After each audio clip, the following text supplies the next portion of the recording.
Hare Krishna.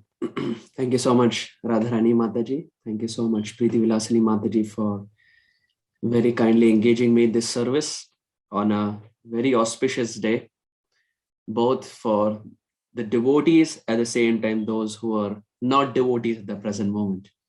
So thank you so much, devotees, for very kindly joining in today. Before we begin, we will chant the invocation prayers, Mangalacharan prayers, seek auspiciousness from our spiritual superiors, and get started in today's discussion. Om Ajnanathimiranthasya Jnananjanashalakaya Chakshurunmilitam Yena Tasmai Shri Gurave Namaha.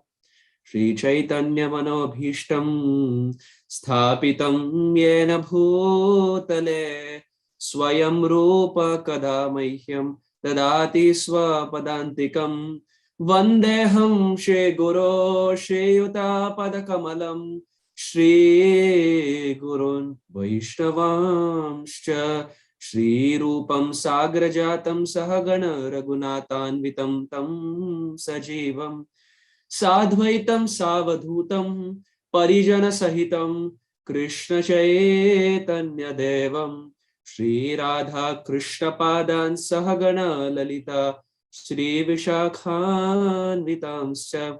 He Krishna Karuna Sindhu Dina Bandhu Jagatpate Gopesha Gopika Kanta Radha Kanta Namostute Tapta Kanchana Gaurangi Radhe Vrindavaneshwari Vrishabhanustute Devi Pranamami Hari Priye Nama Om Vishnupadaya Krishna Presthaya Bhutale Srimate Bhakti Vedanta Swaminiti Namine Namaste Saraswati Deve Gauravani Pracharine Nirvishesha Shunyavadhi Paschatya Deshatarine Jaya Shri Krishna Chaitanya Prabho Nityananda Shri Advaita Gadadhara Shri Vasadi Gaura Bhakta Vrinda Hare Krishna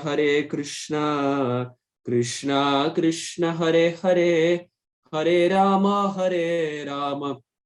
Rama Rama Hare Hare Rave Gaurachandraya Radhikaya Tadaliye Krishnaya Krishna Bhaktaya Tadbhaktaya Namo Namaha Ananda Lilamaya Vigrahaya Hemavadivya Chavisundaraya Tasmai Mahaprema Rasapradaya Chaitanya Chandraya Namo Namaste Chaitanya Chandraya Namo Namaste Chaitanya Chandraya Namo Namaste. Shri Chaitanya Mahaprabhu ki jai. Hare Krishna. Before I begin, I would want to prostrate myself 1,000,000 times at the lotus feet of Nityalila Pravishta Om Vishnupad Paramhamsa Paribragakacharya Shri Srimachila A.C. Bhaktivedanta Swami Srila Prabhupada, because of whose mercy we have been blessed with this rare privilege of practicing Krishna Bhakti in this rarely attained human form of life. If not for Srila Prabhupada, I don't think any one of us would be here desiring to speak and hear about the pastimes of Sri Krishna or the pastimes of Sri Chaitanya Mahaprabhu. So I offer my obeisances 1,000,000 times at Srila Prabhupada's lotus feet. I once again thank Preeti Vilasini Mataji for very kindly engaging me in this service. And I also offer my very respectful obeisances at the lotus feet of all the Vaishnavas. Please pray for me. Please offer your best wishes and blessings so that I may speak some favorable words in the glorification of today's topic. Please accept my very humble obeisances. Vansha kalpatarubhyascha kripa sindhubhya evacha patitanam pavanebhyo vaishnavebhyo namo. So needless to say, this is a very auspicious day today. Today is the day of Diwali. And we see Diwali marks the day. Deepa basically means lamp and Avali means rose.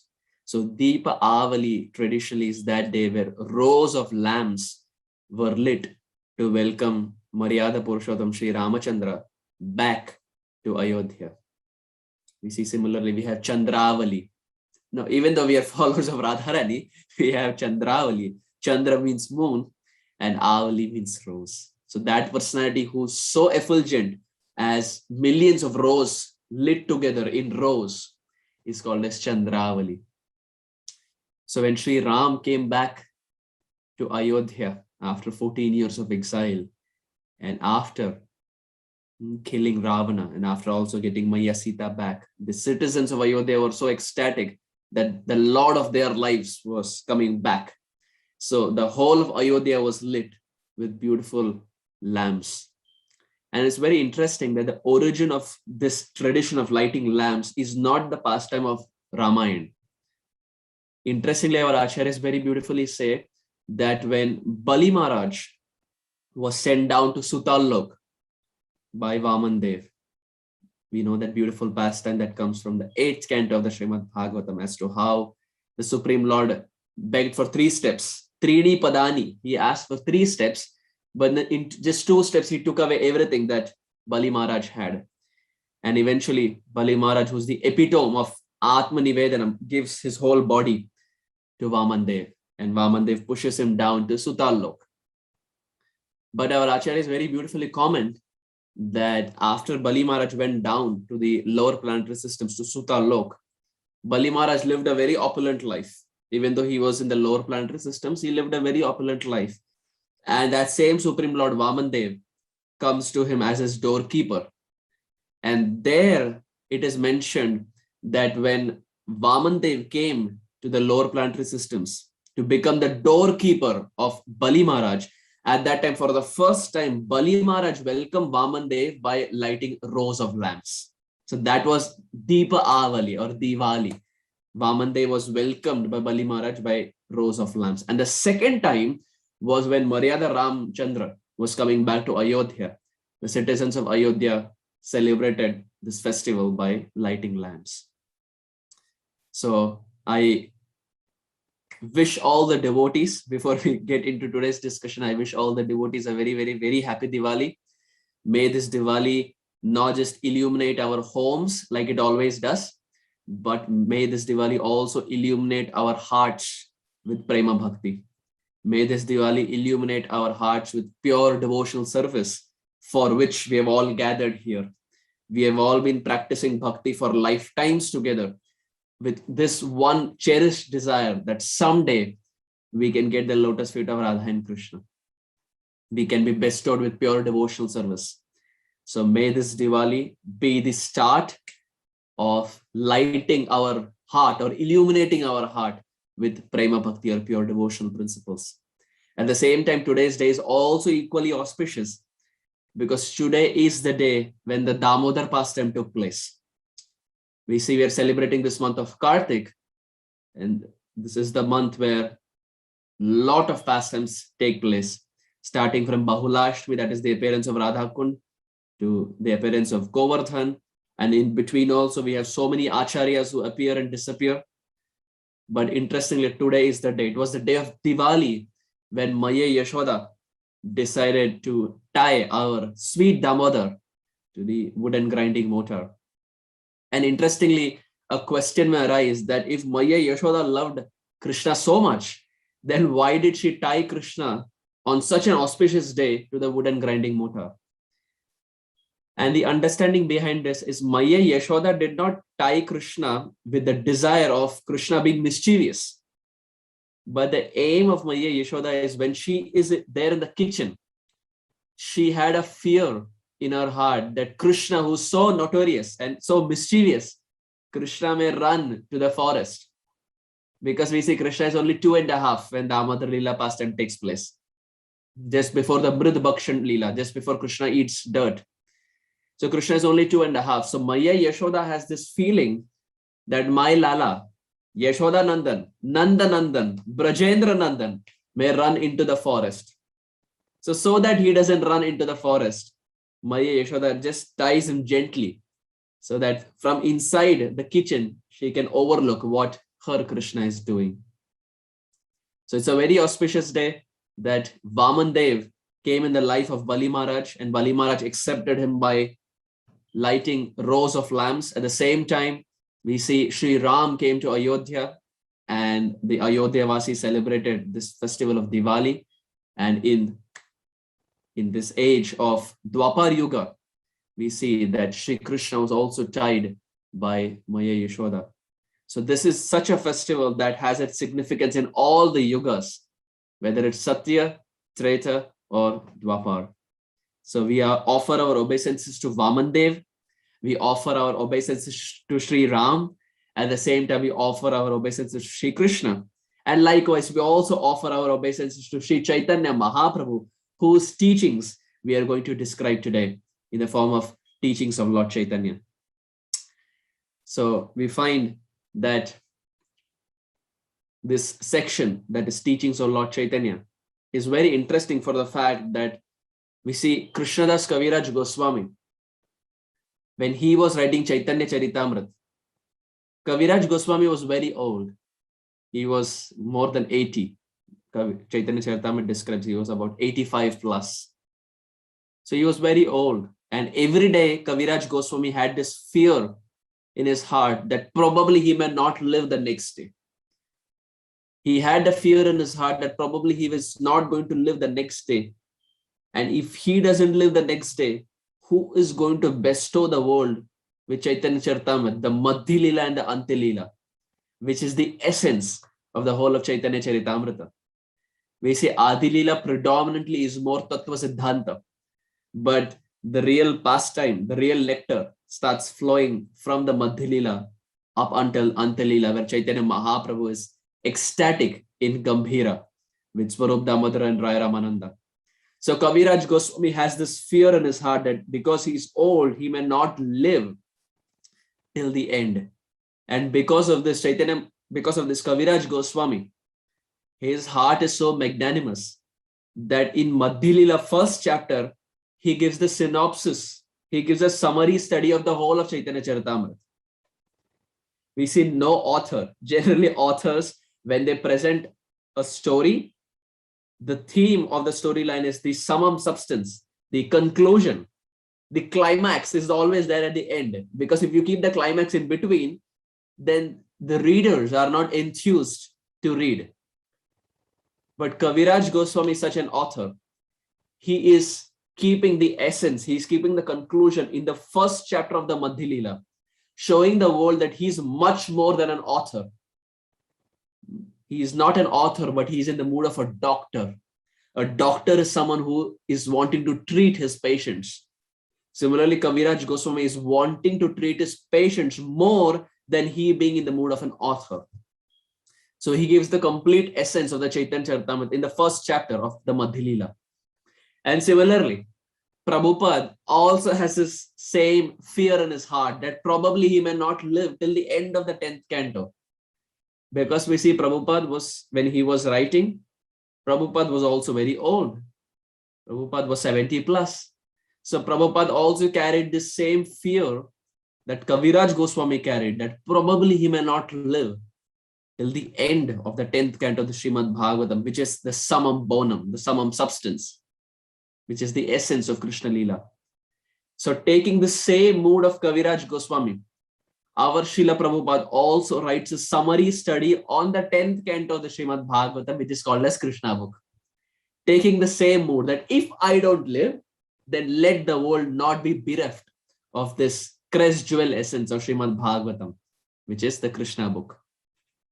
And likewise, Prabhupada just extrapolates this. He takes the same mood and starts writing something called as Teachings of Lord Chaitanya. Srila Prabhupada thinks to himself that if I don't live till the end to complete Chaitanya Charitamrita, let the world not be bereft of the teachings that Chaitanya Mahaprabhu gave to this world, which is most essential. Pastimes are sweet to the ears, but the pastimes make sense when it is laced with Tattva Siddhanta.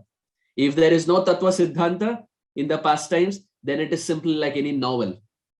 It's not different from a Harry Potter novel. But the pastimes of the Supreme Lord have Tattva Siddhanta in it. And our dear Srila Prabhupada wanted the world to get these teachings of Lord Chaitanya, because if he doesn't live till the end, he did not want the world to be bereft of the teachings of Chaitanya Mahaprabhu, what Chaitanya Mahaprabhu came down to give to this world. So it's the same mood that Prabhupada takes from Kaviraj Goswami and writes Krishna book, that is for Srimad Bhagavatam, and writes teachings of Lord Chaitanya for the pastimes of Chaitanya Mahaprabhu, or the teachings that Chaitanya Mahaprabhu gave to this world from Chaitanya Charitamrita. So generally, we see that when pastimes are described, the audience are very attentive.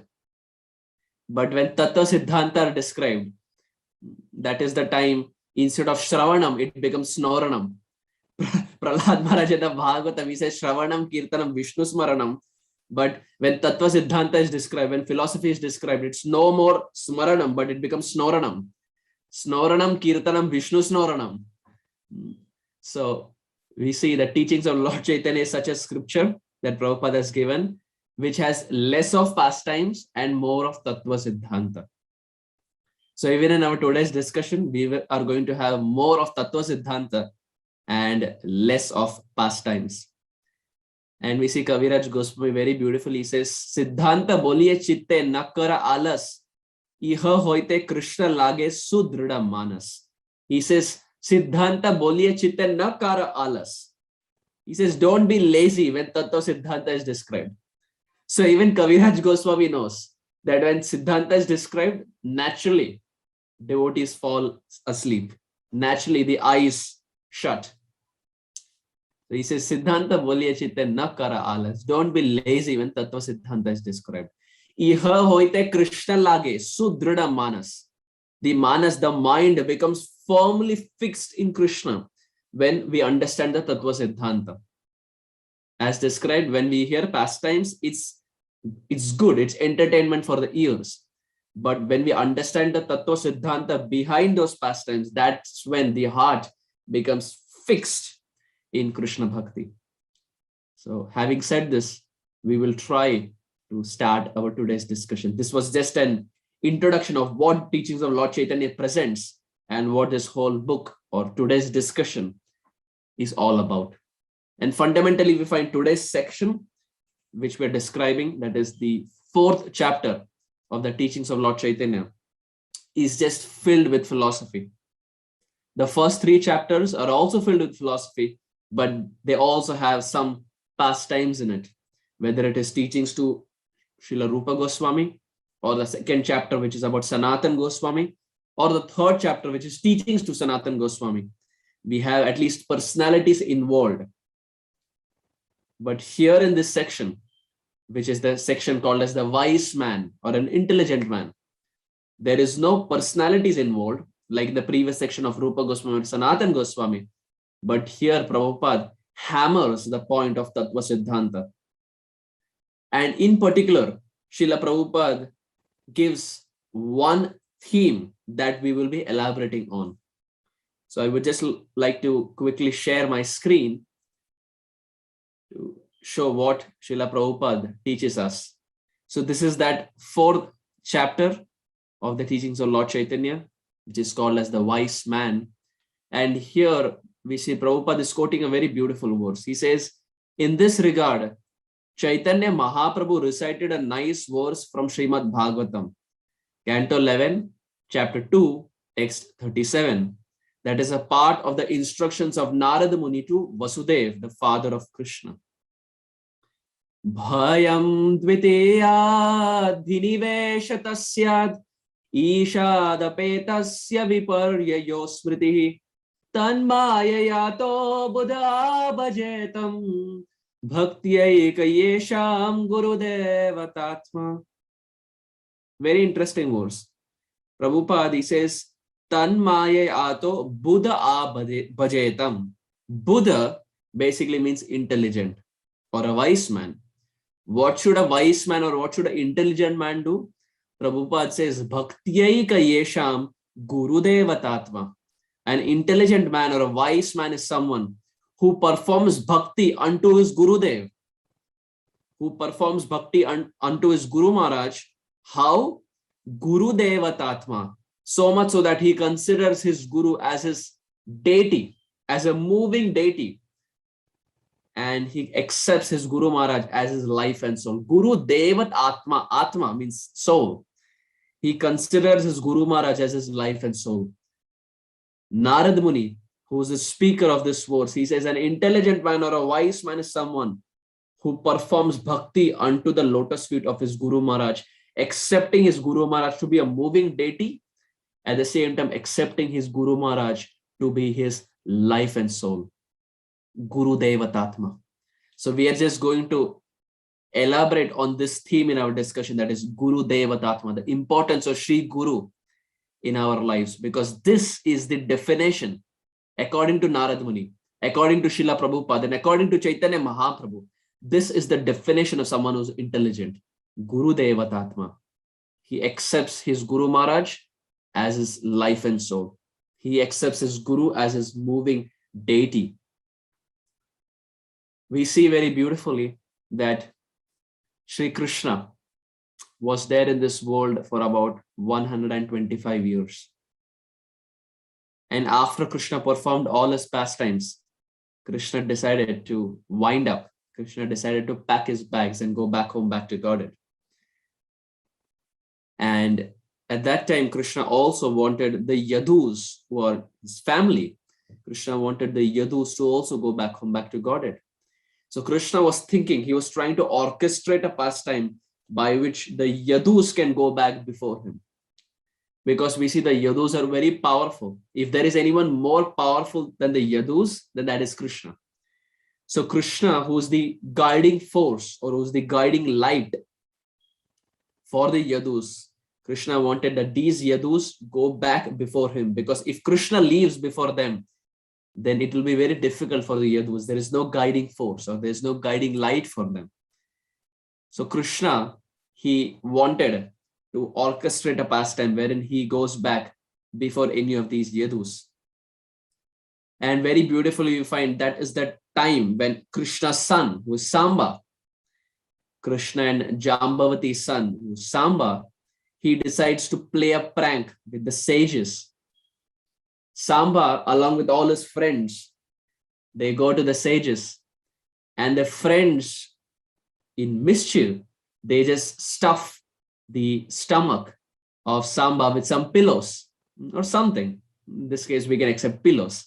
So they just stuff the stomach of Samba with some pillows, and they go to the sages and they say, "Oh sage, oh Rishi, oh Muni, can you please tell us whether it's going to be a son or it's going to be a daughter?"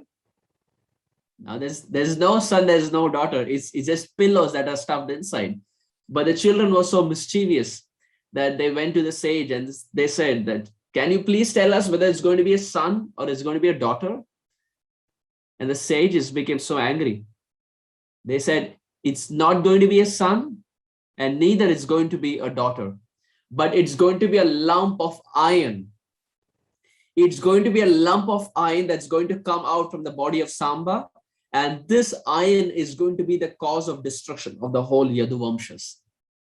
So we see we are talking about the Yaduvamshas packing and going back. So Krishna orchestrates his pastime through Samba, where Samba plays this mischief towards the sadhus, and the sadhus curse Samba.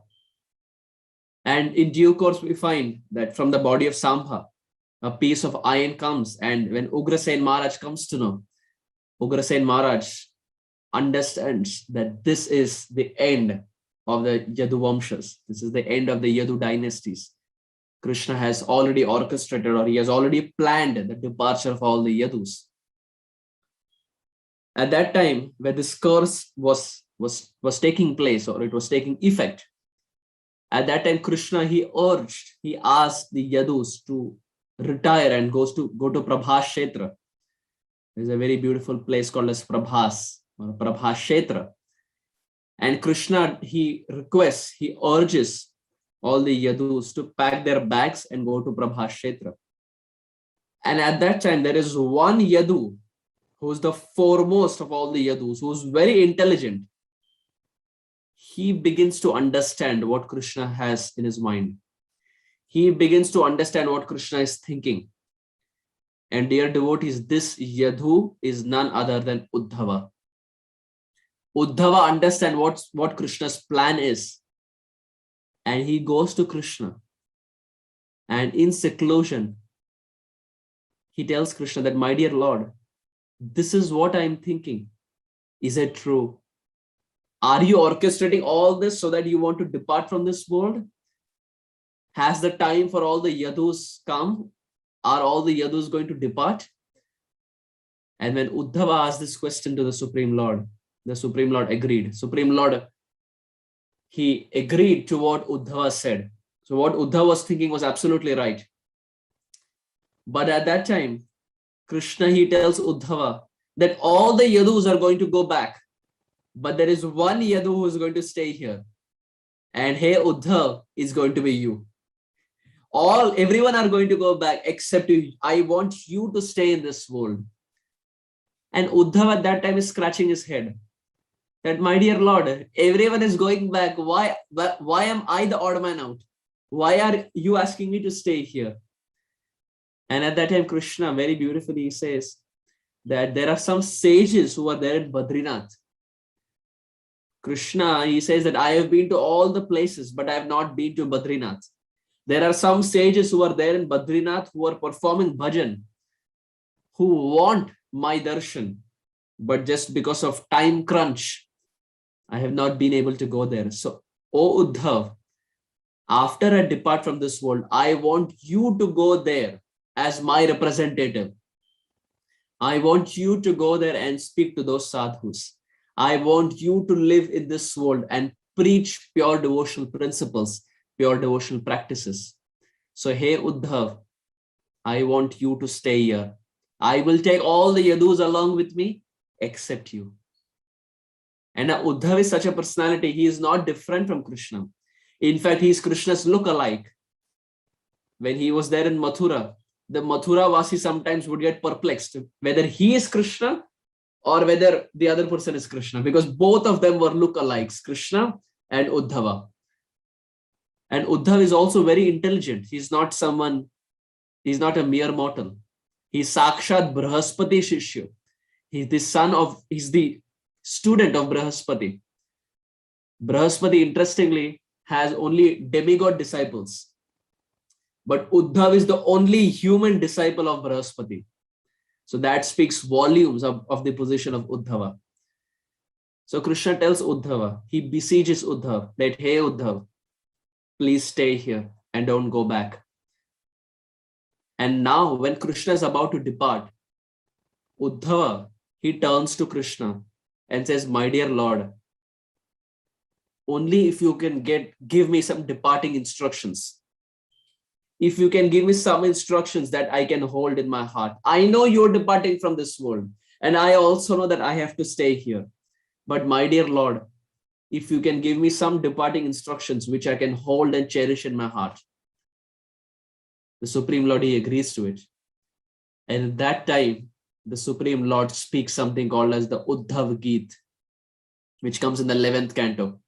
Krishna speaks the Uddhav Gita, which is the personal instructions that he gave to Uddhava before departing this world. And we see fundamentally Uddhav Gita and Bhagavad Gita are one and the same. The speaker of Bhagavad Gita is Krishna. The speaker of Uddhav Gita is again Krishna. Bhagavad Gita and Uddhav Gita are same because Uddhav Gita is just an extension of the Bhagavad Gita. Whatever Krishna spoke in Bhagavad Gita, the same things he spoke in Uddhav Gita. But the difference is in Uddhav Gita, Krishna speaks much more in detail. Unlike Bhagavad Gita, where he just skims or where he just touches the surface. In Uddhav Gita, he goes in much more depth and he discusses topics that are less spoken in the Bhagavad Gita. And one such Tattva Siddhanta that Krishna describes in Uddhav Gita to Uddhav through the lens of an Avadut Brahman is the Tattva called as Guru Tattva. Krishna explains Guru Tattva to Uddhava through a pastime of the Avadut Brahman. He describes this beautiful Tattva Siddhanta called as the Guru Tattva. Now, when the Yadu king was present, once it so happened that the Yadu king, he saw a Brahmana approach to his kingdom, come to his kingdom. And this Brahmana was very poor. He was like Sudama. He had nothing. But at the same time, he was very ecstatic. He was very happy.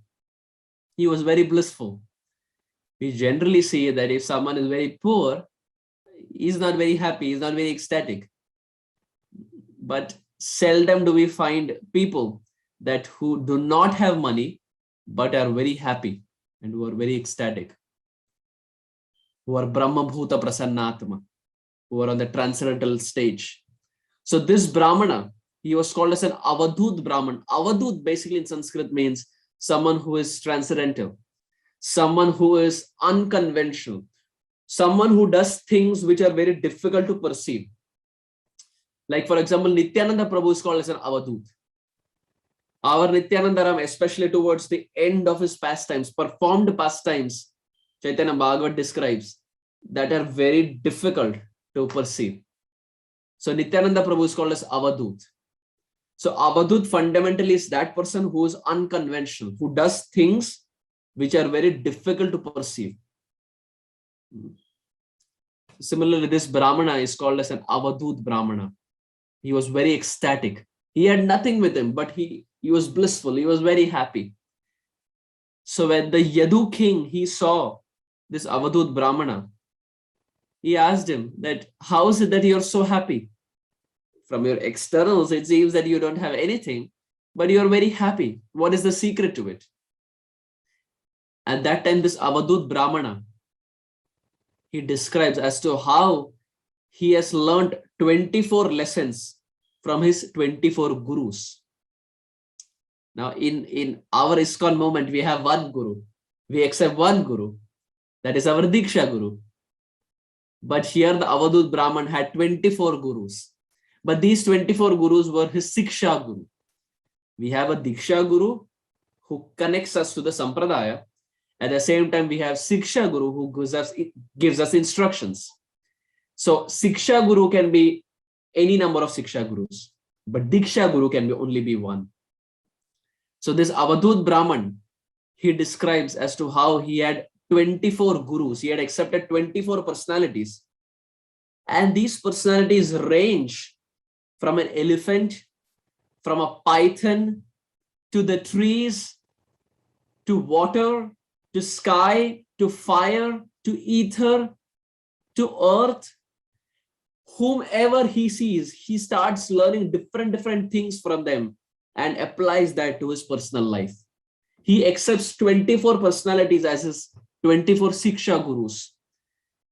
And one such personality he accepts as his guru is nothing but a pigeon. That's right, he accepts a pigeon. Now, in India, so many times we see a pigeon.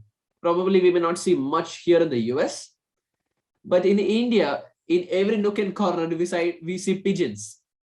And this Avadut Brahman was so ecstatic and had such high realizations that he learned some lessons even from a pigeon. He accepted his pigeon as his guru. Now, we don't accept a pigeon as our guru. We give IDC, we give disciple scores, we get temple recommendation from the local temple, a local GBC, and then we don't go to a pigeon to ask pigeon to accept us as our disciple. But here we see this Avadut Brahman, he accepts some fundamental life lessons from a pigeon. It's very interesting that once Mr. Pigeon and Mrs. Pigeon were there. Pigeon Prabhuji and Pigeon Mataji were both there in the nest. It's more, I think for devotees, it's more easier to say Prabhuji and Mataji than Mr. and Mrs. So in our discussion, we will just say Prabhuji and Mataji.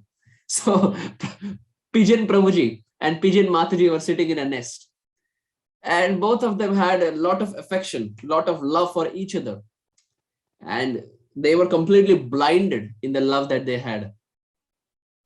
And in due course, it so happened that both the Pigeon Prabhuji and Pigeon Mataji, both of them had 2 children. And now when they had children, the love and affection for the children just increased multiple times. And once, to feed their children who were very small, this Pigeon Prabhuji and Pigeon Mataji, they both went out to search for food. And now when they went out to search for food at that time, for the hunter, this was Mahaprasade Govinde, because he saw that the parents are not present, only the children are present. So for the hunter, this was Chappan Bhog, this was Mahaprasade Govinde. So he immediately cast his net, he put his net, and very easily both these children, who were very small, baby pigeons, they came in the net of this hunter. And now when the parents came back, when the parents saw the whole scene, the mother started crying and weeping that her children, whom she had just given birth to, were there in the net of the hunter.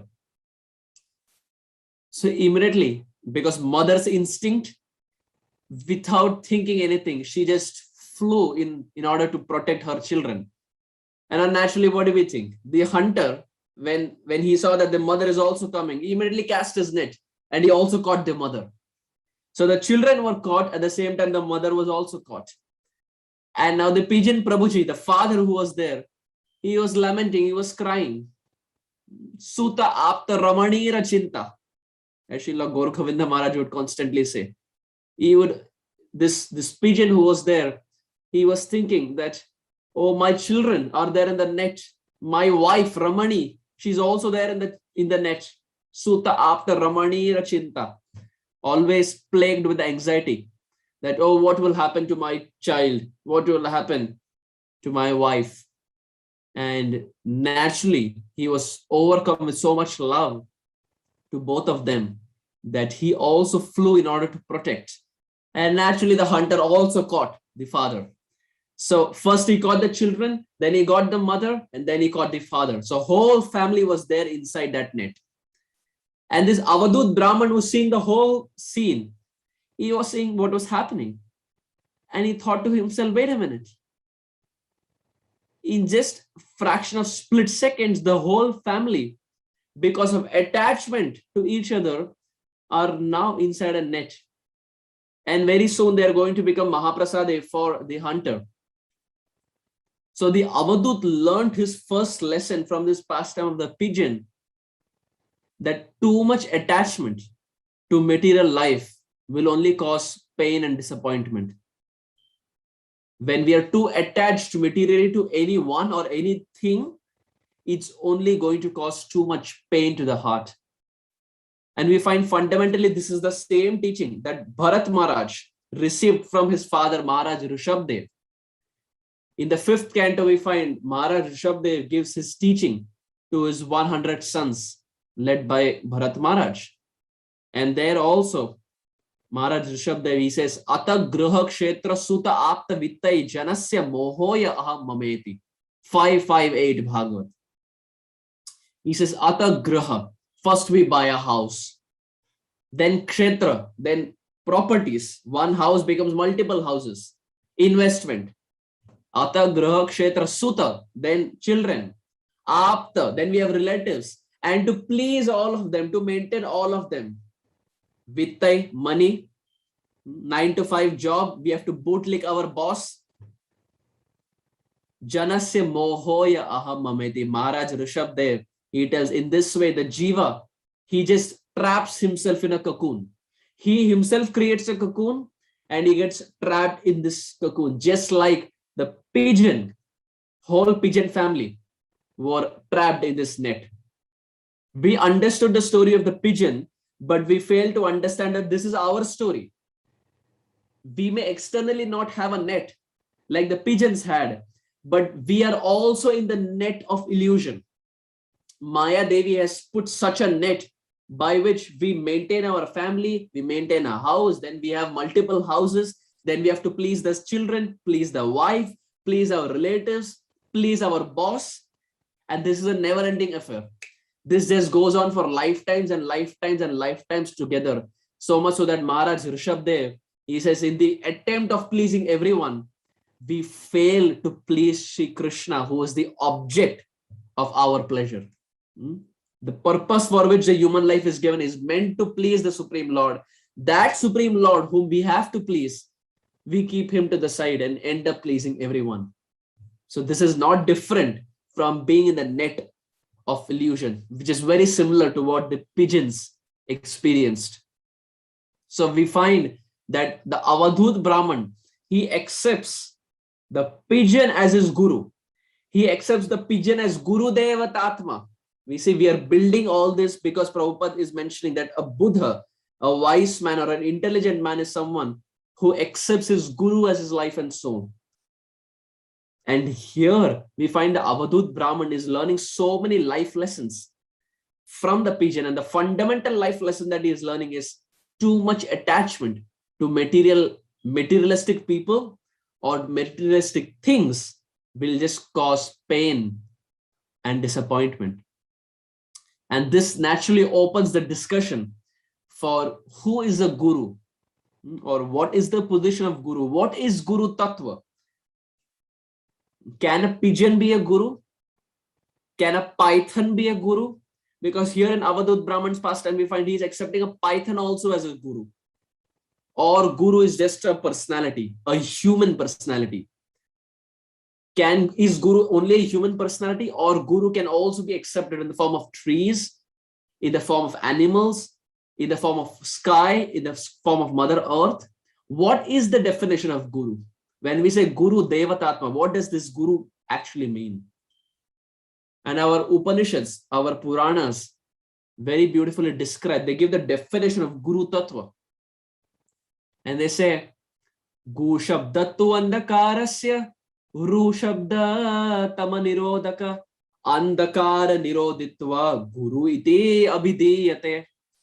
They say Gu Shabdattu Andakarasya. The word Gu means Andakar, it means darkness. And Ru Shabda Tama Nirodaka. The word Ru means to remove the darkness. It's almost like English. Ru, remove. RR. Very similar. So Gu Shabdattu Andakarasya. The word Gu means darkness. And the word Ru means to remove the darkness. Andakara Niroditva Guru iti Abhidiyate. That personality who removes darkness from our life is Guru. Not the darkness of the outside world. That can be illuminated even by tube light. We are not speaking of that darkness, but we are speaking about the darkness of the heart, darkness of the consciousness. That personality who gives transcendental knowledge in our heart and removes the darkness once and for all is called as Guru. That is why in our morning prayers, Srila Narottam Das Thakur in his Prem Bhakti Chandrika, he very beautifully says that Guru is someone who gives transcendental knowledge. Divya Gyan Hriday Prakasito Preme Bhakti Jaha Hoite Avidya Vinasha Jate Vede Gai Jahara Charito. Divya Gyan Hriday Prakasito. Shri Guru is someone who gives Divya Gyan, transcendental knowledge. And by giving transcendental knowledge, he dissipates the darkness of the heart. This is the definition of Shri Guru. We have not seen Krishna. We have seen Krishna only in the form of deity as of now, in the form of Radha Neela Madhav, or in the form of Radha Gopinath, or in the form of Radha Shyamasundar, etc. So we cannot go near Krishna because of our conditioned state. And Krishna, he doesn't come close to us because our sadhana at this moment, at least speaking for myself, is not so strong that we can invite the Supreme Lord in our lives. Krishna will see our chanting and Krishna will think, whom are you calling? Because sometimes we see when someone is chanting fast, we all would have experienced this. When we are chanting fast, it will be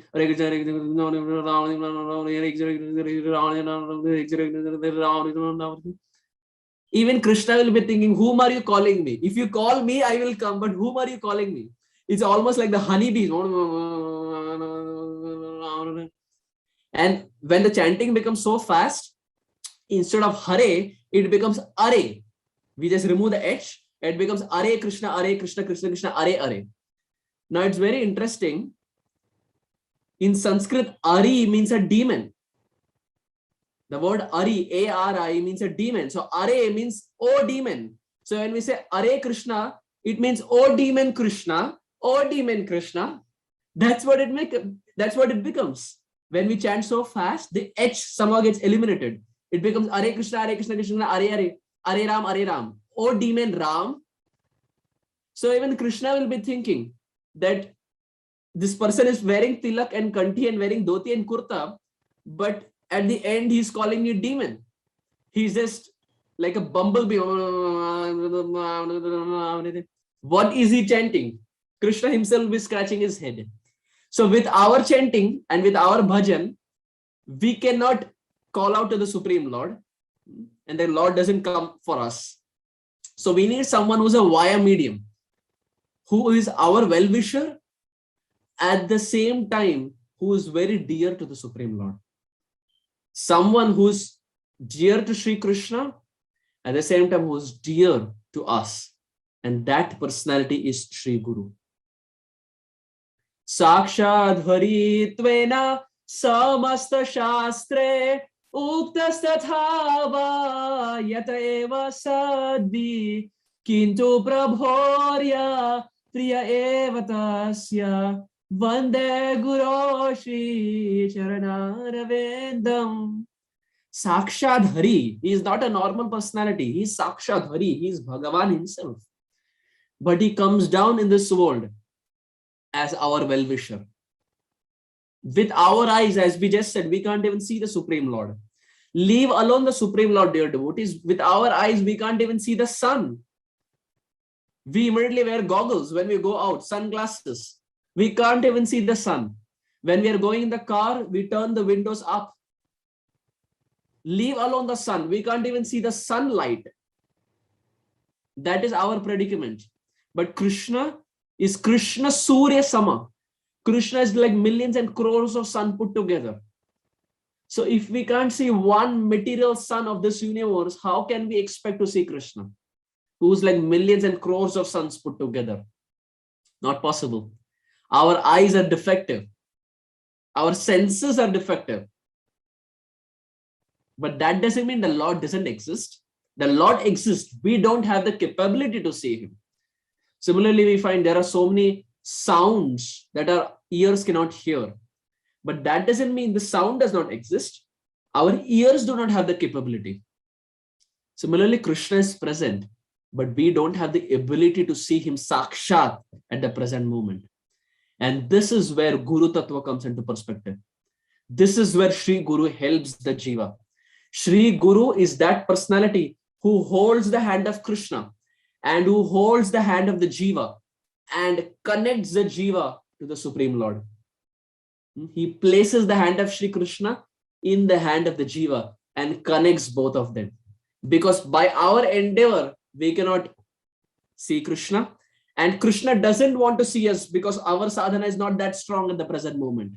So we need a via medium like Guru Tattva who can connect us to the Supreme Lord. So Guru Tattva is such a tattva which is a topic that can span multiple seminars in our discussion. And we see fundamentally Vyasadeva is also saying the same point. He says, Tattvam Guru Samam Nasti, Narad Puran. He says, of all the tattvas, there is no tattva like Guru Tattva. If the disciple has taken complete shelter of Gurudev's lotus feet, and if the Guru is of highest caliber, then complete self-realization is just waiting for him. Getting Krishna is not difficult. Getting Krishna is very easy. But there are two prerequisites. Guru should be very advanced, of the highest caliber, Uttamadhikari, and the disciple should be completely sold out to the lotus feet of Sri Guru. If these two things are there, as Sripad Ayendra Prabhu also makes this point, if these two things are there, then complete self-realization is guaranteed. Guru of the highest caliber and disciple completely focused on the lotus feet of Sri Guru. Guru Devatatma, considering the lotus feet of his Guru as his life and soul. But sadly, what happens is the first one is achieved, Gurus of the highest caliber, but the problem comes in the second. lack of complete surrender to the lotus feet of Sri Guru. But Vyasadeva, he says that if someone is completely taken shelter of the lotus feet of Sri Guru, considering his Guru's lotus feet as Guru Devata Atma, his life and soul, then one will get complete self-realization. And this is what a Buddha, a wise man, intelligent man is supposed to do. Similarly, we find Krishna makes the same point in the Bhagavad Gita. Tadvidi pranipatena pariprashnena sevaya upadekshanti te jnanam jnaninas tattva darshana. Krishna says tadvidi pranipatena. Very interesting word, pranipat. What does this word pranipat mean? The word path basically means offering obeisances to Sri Guru. Offering obeisances to Sri Guru. But Krishna doesn't say path. Then we have something called as nipat. What does nipat mean? Nipat basically means offering obeisances in such a way that our head is always there at the lotus feet of Sri Guru. So path basically means offering obeisances. Nipat means offering obeisances such that our head is always there at the lotus feet of Sri Guru. But Krishna doesn't say path. He doesn't say nipat. He says tadvidi pranipat. He says tadvidi pranipat. What does pranipat mean? The word pranipat means offering obeisances such that the head is always there at the lotus feet of Sri Guru and the heart is devoid of anything material. When the heart is not hankering for anything material, anya bilashitam shunyam, when the heart is not hankering for anything and the head is always there at the lotus feet of Sri Guru, that is called as pranipat. So Krishna doesn't say tadvidi nipat, he doesn't say tadvidi path, he says tadvidi pranipat. He says this is the mood that a disciple should have. No self-interest in the heart, anya abhilashitam shunyam, no abhilash in the heart, and his head is completely at the lotus feet of his Sri Guru, following in the instructions that his Sri Guru has given him. If Sri Guru asks me to go left, I will go left. If Sri Guru asks me to go right, I will go right. If Sri Guru asks me to stop, I will stop. If Sri Guru asks me to do something that is easy, I will do it. How much ever difficult it is, I will give it up. Oh Sri Guru, from this day, this body like chariot belongs to you. Whatever you ask me to do, whatever you want me to do, oh Sri Guru, I am pranipat. I have completely given my life unto you. This is Guru Devatatma. This is considering Sri Guru our life and soul. Whatever he says, how much ever easy it is, how much ever difficult it is, we have to take it up. Bhakti starts when there is Ado Guru Padashray, as Srila Rupa Goswami says. Bhakti starts by taking shelter of Sri Guru. Without being surrendered to the lotus feet of Sri Guru, there is no question of achieving Krishna in this age.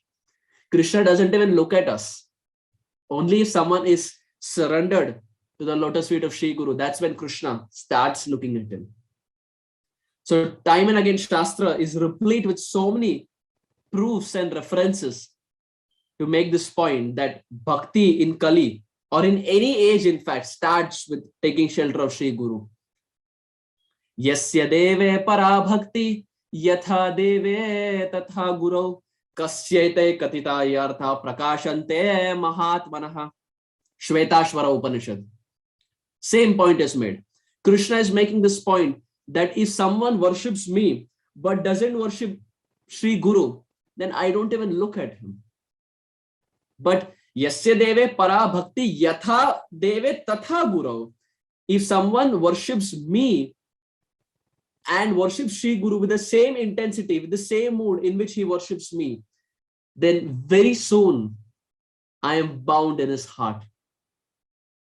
Today is the day of Damodar Leela, where Maya Yashoda bound Krishna, or where Krishna was bound with the ropes of Maya Yashoda's pure love. Similarly, if we desire to bind Krishna in our heart, Krishna says, Yasya deve para bhakti yatha deve tatha guru. The intensity in which we worship Krishna, if with that same intensity we worship our Guru Maharaj, our Gurudev, Srila Prabhupada, then very soon that Supreme Lord Damodar will be bound in our heart. Bhakti starts with Guru Bhakti. Krishna Bhakti starts with Guru Bhakti. And when these two bhaktis go side by side, that is Krishna Bhakti and Guru Bhakti, then the final destination where this train stops is called as Krishna Prem. So the point we are emphasizing in our discussion is without Guru Bhakti, without Sri Guru, without surrendering to the lotus feet of Sri Guru, we don't get Krishna, we don't get Damodar, we don't get Sri Ram, we don't get Vaman, we don't get the Supreme Lord without being the Kripa Patra of our Sri Guru.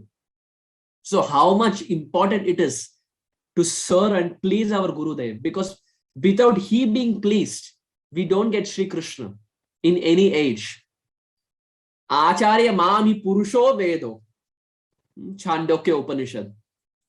The Supreme Lord very beautifully says that if all the Vedas have to condense in the form of one personality, he says Acharya Mam. He says, Krishna says, I take the form of Guru Tattva and I appear in the Jiva's life. All the Vedas, all the Upanishads, all the Aranyakas, all the Samhitas, all the scriptures, when they're put together in the form of one personality, that is Guru Tattva. So Guru Tattva is not a normal personality. All the Shastras put together in one personality is Sri Guru. So if we have been bestowed by the mercy of Sri Guru in our lives, we are very fortunate. Brahmande Brahmite Kono Bhagyavan Jeev. Guru Krishna Prasade Bhai Bhakti Lata Beach. It's very interesting in that verse also. Krishna is placed later, but it starts with Guru. Guru Krishna Prasade Bhai. Getting Sri Guru is more difficult than getting Sri Krishna, because once we get Guru, a bona fide Guru, we will get Krishna. So if we have a bona fide Guru in our lives, we are so fortunate. It is time we congratulate ourselves, because we, all of us, have paid a very, very heavy price to get a bona fide Guru in our lives. We find the same point Krishna's time and again making Uddhava also. Acharya mam vijaniyam naham manyeta karhichit na martya buddhi suyeta. Krishna tells Uddhava, hey Uddhav, don't have martya buddhi towards your Guru there. I am eating, Guru Maharaj is eating. I am sleeping, Guru Maharaj is sleeping. I am walking, Guru Maharaj is walking. I am talking, Guru Maharaj is walking. Which means Guru Maharaj and I, we both are same. It's just that he is little superior to me. It's just that he is little superior. He is Prabhupada disciple. He is little superior. But otherwise we are the same. Krishna says, no, this is Martya Buddhi. Na Martya Buddhi Suyata. Don't have Martya Buddhi towards your Guru Maharaj. Sri Guru is not a normal personality. When the Supreme Lord decides to advent in our life, it is Sri Guru. When Shama Sundar Sri Krishna, when Sri Chaitanya Mahaprabhu, when Nityananda Prabhu, when they decide to appear in our lives, that is Sri Guru. Externally, Sri Guru is seen in different forms as different disciples of Prabhupada. But it is the same Akhanda Guru Tattva that starts from Nityananda Prabhu. Adi Guru Nityananda Ram. All the different gurus that we have, they're all one. They're all Akhanda Guru Tattva. Emanating from Sri Nityananda Prabhu, who is Adi Guru, from whom the Guru Tattva concept arises. So it is of paramount importance that we spend time in worshipping our Gurudev. We spend time in fulfilling the instructions of our Gurudev. Because without his mercy, no one gets Krishna.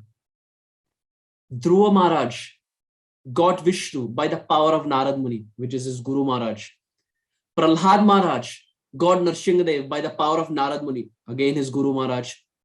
Valmiki gets inspired to write because of Narad Muni. Vyasadeva, who is Bhagavan himself, gets inspired to write Bhagavatam by the blessings, by the kripa of Narad Muni. This is the month of Damodar. The sons of Kubera, Manigriva, Nalakuvera, they got uplifted by Narad Muni, who's again Guru Tattva. Mrigari gets uplifted by Narad Muni, who's again Guru Tattva. Krishna himself goes to Sandipani Muni and takes instructions. He goes to Bhagori Rishi and gets mantra. Krishna himself accepts Guru there. And in this age of Kali, Chaitanya Mahaprabhu again teaches by example by accepting Ishvara Puri. So the Lord is teaching that without Guru, even if you're Bhagavan himself, you don't get the Supreme Lord. Without Sri Guru, without accepting Guru Devatatma, without accepting Sri Guru, our life and soul, we don't get Krishna. We don't get Chaitanya Mahaprabhu. And one such verse where this point is again emphasized is the verse that Prabhupada is quoting here. Bhayam dvitiyad bhiniveshatasyad ishad apetasya viparyayo smriti tanmayato buddha abhajetam bhaktiyaika yesham gurudevatatma. 11:237 Bhagavatam. What is the problem? The problem is we have become bahirmukha. We have turned our face away from Krishna. And what is the solution for this? Narad Muni or Shukadev Goswami, who's the speaker, they say the problem is our face has become bahirmukha, and the solution is to accept Sri Guru as our life and soul, because Sri Guru is that personality who will turn our face towards Krishna. And when our face is turned towards the lotus face of Sri Krishna, that is when the aim of human life is completely successful. So this point is again made, Guru Devatatma, considering our Sri Guru as life and soul, as our moving deity. And now what are the qualities of Sri Guru? Very beautifully, Lord Shiva, in a discussion to Parvati, he makes a very interesting point. Because we see so many people outside are called Guru, even outside the movement. There are so many who address themselves as Guru. So what is the definition of Guru? What are the qualities of Sri Guru? Should Guru have a white beard, or should Guru have a white cloth, or is there a place where Guru gets manufactured? What is the definition of Sri Guru? And Lord Shiva tells Parvati, Bahavaha Gurava Santi Shishyas Vittapaharaka. He says, Bahavaha Gurava Santi. There are so many gurus that are there in the present day world. But Shishyas Vittapaharaka, they have only one desire: putting the hand inside the pocket of their disciple and getting money. That is the only aim. Shishyas Vittapaharaka. But Lord Shiva says, Durlabham. Hey Parvati, getting a Sadguru, Sadguru Durlabham Devi. Getting a Sadguru in our life is very Durlabham. Just by keeping the name Sadguru, someone doesn't become a Sadguru. One should also have the qualities of being a Sadguru. Sadguru Durlabham Devi, Shishya Santapaharaka. Lord Shiva says a Sadguru is someone who not just takes the Vittapa, but he also takes the Santapa of his disciple.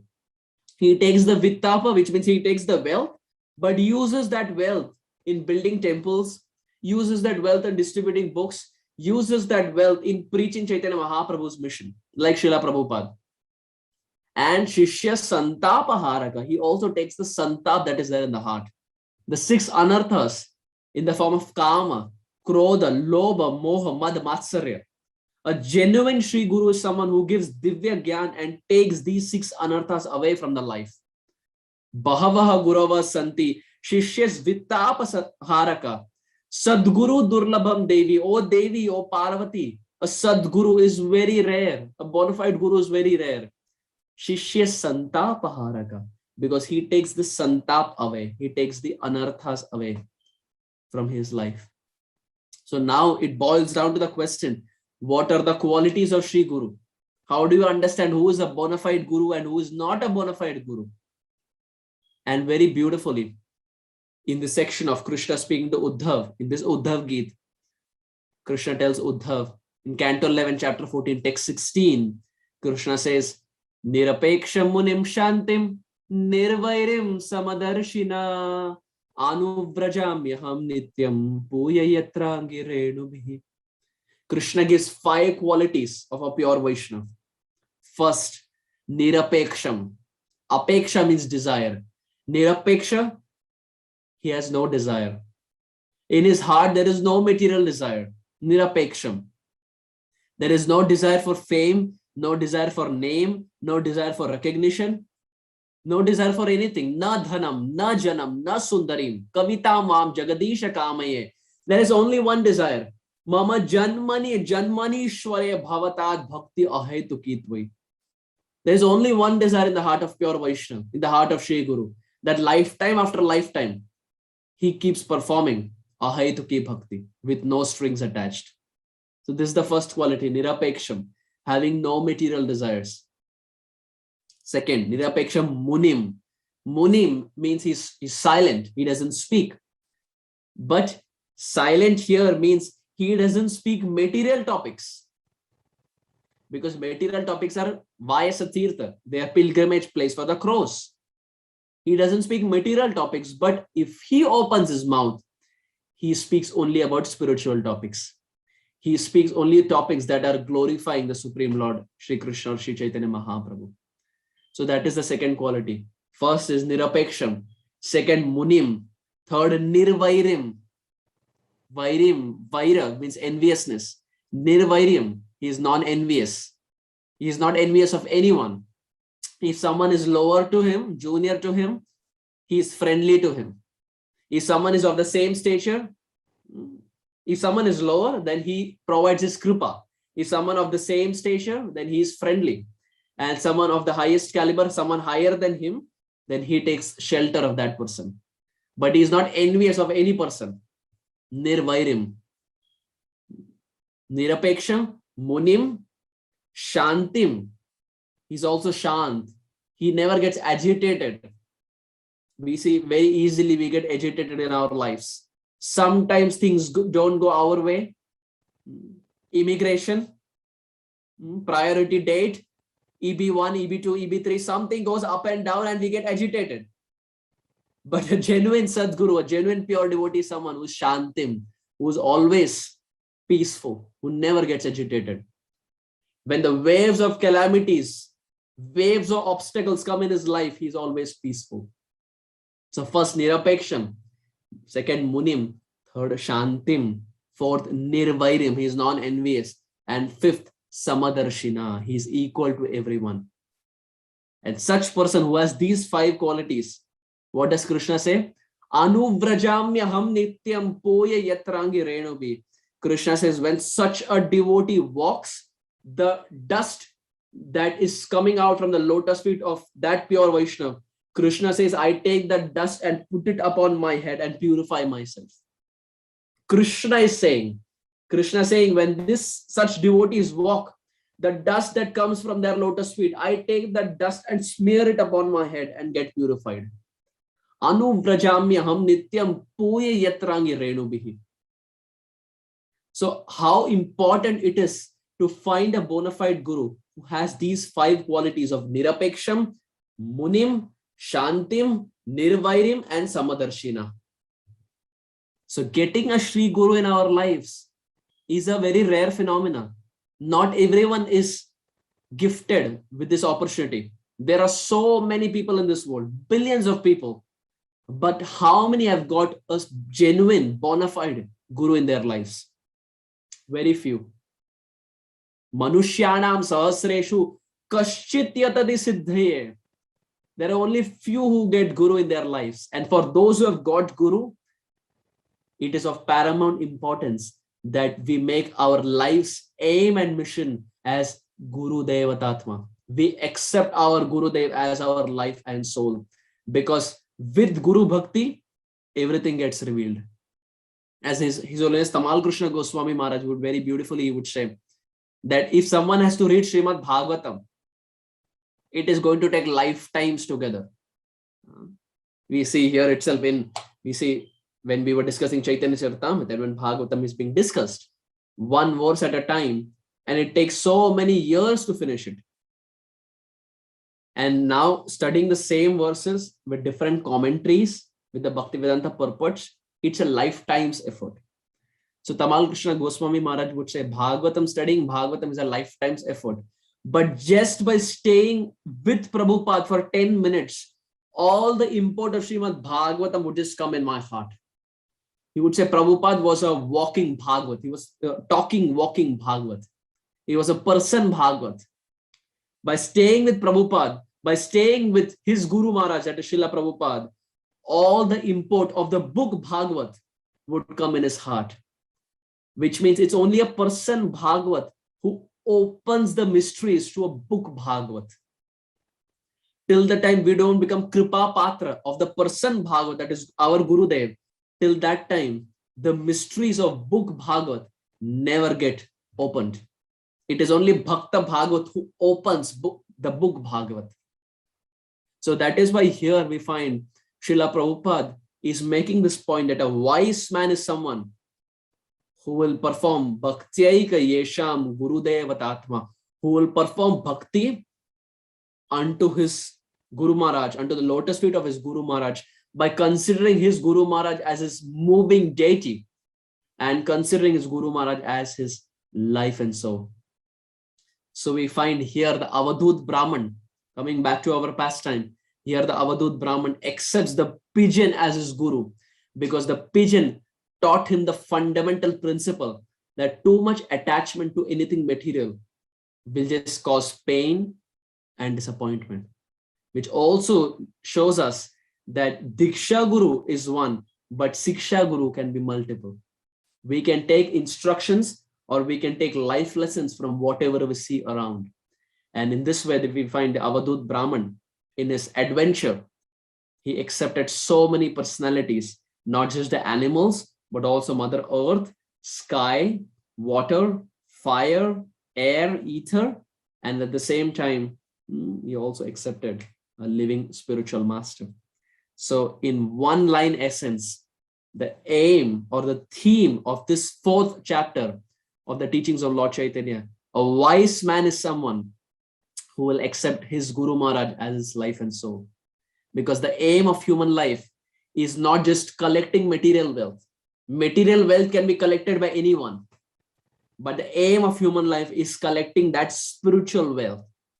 And that spiritual wealth collection begins by surrendering to Sri Guru and surrendering to his first and foremost principle, that is chanting of the holy names. We see when we take Diksha, the first thing our Sri Guru says is, please say the 4 regulative principles. And after saying the 4 regulative principles, we say that chanting of minimum 16 rounds every single day. That is the fundamental instruction that Sri Guru gives us. So surrendering to Sri Guru means surrendering to his instructions, which means surrendering to the instruction of chanting minimum 16 rounds every single day. And finally, to wrap up, we see Bilva Mangala Thakur very beautifully. He says, Vaktum samartho pinavakti kaschit aho jananam vyasana bimukhyam jivhe pibasva amritame tataiva govinda damodhar madhaveti.